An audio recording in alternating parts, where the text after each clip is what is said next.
Et s'il existait des alternatives aux antibiotiques? De plus en plus d'éleveurs se posent cette question. Dans les Pyrénées-Atlantiques, certains d'entre eux ont découvert l'ostéopathie avec l'aide de Véronique Zenoni, une vétérinaire ostéopathe renommée dans la région. L'ostéopathie consiste en la compréhension globale de l'humain ou de l'animal, à prévenir, diagnostiquer et traiter manuellement les dysfonctions de la mobilité des tissus du corps susceptibles d'en altérer l'état de santé. L'association béarnaise de développement agricole, accompagnée de Véronique Zenoni, propose une formation d'ostéopathie aux éleveurs. On a mis en place des formations pendant les périodes creuses entre guillemets des agriculteurs, des paysans, donc automne, hiver, on met en place tout un cycle de formation dont faisait partie celle aujourd'hui. Alors le titre exact, je ne sais plus exactement ce que c'était, mais l'objectif donc c'était que les éleveurs en fait s'approprient des techniques d'ostéopathie pour effectuer des soins un peu au quotidien sur leurs animaux. Donc on a tout un cycle de formation un peu de ce type-là, autour des médecines alternatives, que ce soit aromathérapie, phytothérapie.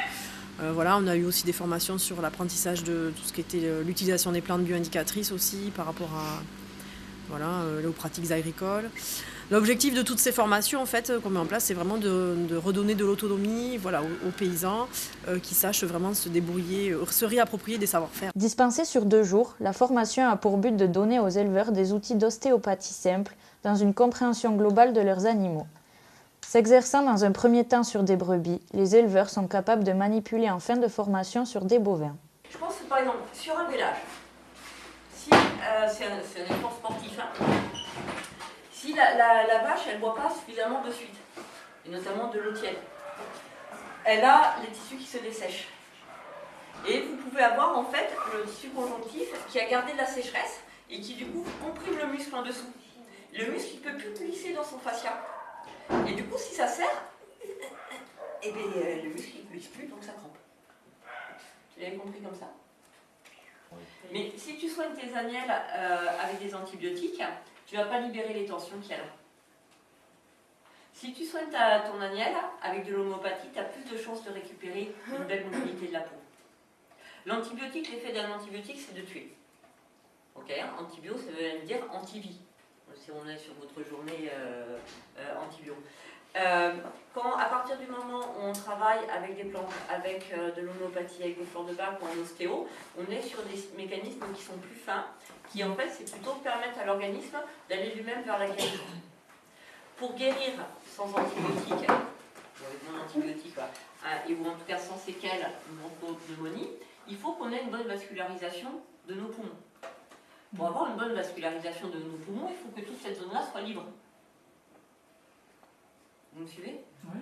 Donc si toute cette zone-là est libre, on a notre poumon qui guérit, mais en plus on n'a pas les séquelles de modification d'aplomb. Parce que si on est comme ça change ici, on n'a pas une bonne vascularisation des poumons. Ça marche dans un sens et dans l'autre. Non. En 9 étapes, Véronique propose un protocole pouvant être utilisé aussi bien en prévention qu'en soins de troubles. Le protocole agit sur le locomoteur, le viscéral et les émotions jusqu'au cellulaire, car le corps fonctionne en globalité. En agissant sur une partie, on peut en affecter une autre. L'ostéopathie est accessible à tous, car elle peut aussi se faire à distance. Les mains posées sur le sacrum exercent une pression en continu. Quand l'animal montre un signe de relâchement, les mains restent posées sur le bassin. Vas-y, pousse ton regard. Alors, pousse. Tu vois qu'elle s'appuie sur toi. Au lieu de chercher à fuir, elle s'appuie. Et tu continues de pousser. Dans l'axe de la colonne. Voilà. Mais finis ta main. Je ne bouge pas, alors ça bouge autour, c'est sûr que tu fais quelque chose. Deuxième étape, les 2 mains sur le bassin. Très relâché. Ouais. Vous verrez la 3e étape du protocole, vous aurez à mettre les pouces sur le pubis. Les 2 pouces posés sur le pubis, cette étape permet de résoudre des problèmes d'aplomb, de bassin et joue sur la reproduction. Les mains sont posées et relâchées sur le nombril entre la 2e et la 3e lombaire. Cela permet d'agir sur l'émotionnel lié à la naissance, au sevrage ou au mise-bas des mères. En exerçant un appui relâché sur le dessus des omoplates, cette étape peut améliorer la locomotion, l'immunité, les problèmes cardiaques et l'émotionnel. L'encolure de l'animal est pliée vers la gauche et la droite.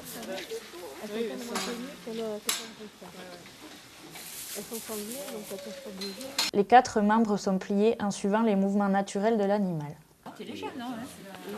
La décontraction est primordiale pour cette étape en posant les pouces relâchés sur les tempes.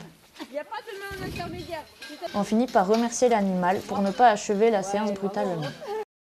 Cette formation est une réponse aux attentes des éleveurs, qu'ils soient venus par curiosité, pour pallier à des problèmes que la médecine vétérinaire classique ne résout pas, ou pour trouver un moyen de réduire les frais vétérinaires. Pour ma part, on a un élevage de 70 laitières. Alors pour ma part aussi, c'est une exploitation moyenne. Nous avons 55 laitières le renouvellement et nous sommes naisseurs engraisseurs en porc. Nous avons 60 truies. On a été obligé de revoir l'utilisation des antibiotiques à la baisse. Et puis maintenant, on se tournerait vers d'autres méthodes. Donc aujourd'hui, c'était le stage d'ostéopathie. À l'avenir, peut-être partir plutôt sur l'homéopathie, l'aromathérapie. L'attente, c'était de découvrir quelque chose de nouveau, avec bien sûr une réticence parce que l'ostéopathie, c'est quand même quelque chose de méconnu. Mais ce qu'on a vécu aujourd'hui, on a vu certaines réalités par rapport à l'enseignement qu'on a reçu, ne serait-ce que sous 24 heures. Donc je pense qu'on va essayer de pratiquer ce qu'on nous a appris aujourd'hui. Je suis du même avis que Véronique par rapport au vécu de notre exploitation, c'est-à-dire antibio et passer à autre chose pour des raisons de contraintes et aussi pour des raisons financières. Je suis bergère en montagne. En cours d'installation, en association avec une autre bergère, avec 160 brebis, 8 vaches à viande, des bernaises, des brebis basco-bernaises, on fait du fromage et on a quelques chèvres pyrénéennes qu'on traite aussi. Voilà. Et une vache laitière. Du coup, moi j'arrive là, je m'installe, mais on est en train de bien changer les habitudes, c'est-à-dire qu'on essaye d'avoir le moins recours possible à la médecine classique, et idéalement de s'en passer. On travaille déjà un peu en phytothérapie, pas mal, tout ce qui est vermifuge, en aromathérapie aux huiles essentielles pour par exemple les diarrhées, tout ça.